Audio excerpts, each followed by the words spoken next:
For today's video guys, naisipan kong magluto ng champorado.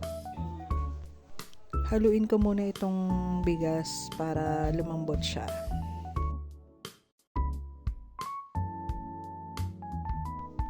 Ayan, kumukulo na siya. Hintayin lang natin siyang lumambot ng konti pa. Tapos halo-halo ulit. At dito yan, umpisa na akong mag-add ng Milo flavor sa halip na cocoa. Milo yung naisipan ko. Mag-add ako ng 3 sachet ng Milo.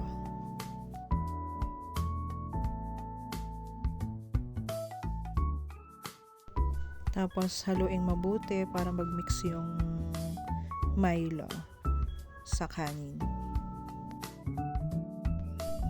At ayan na siya. Kaso parang kulang sa Milo kaya mag-add ako ng isa pa. So, ayan, nag-add ako ng isa pang Milo para mas maganda yung texture niya at parang mas malinamnam. Tapos add ako ng konting sugar lang. Konting sugar lang ha, para hindi siya masyadong matamis. At ayan, paluto na siya. Wait na lang natin siyang ma-dissolve ng ayos yung sugar.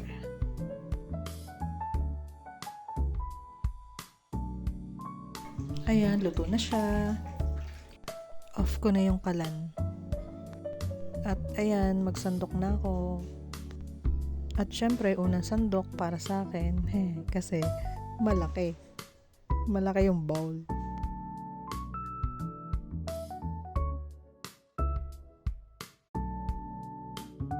At pangalawang bowl para sa anak ko.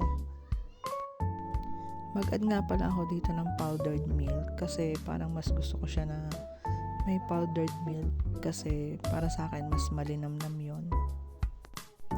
At eto na, kain na tayo guys. Kami lang ng anak ko kasi yung hubby ko nasa labas. Hubby! Charot! Bye!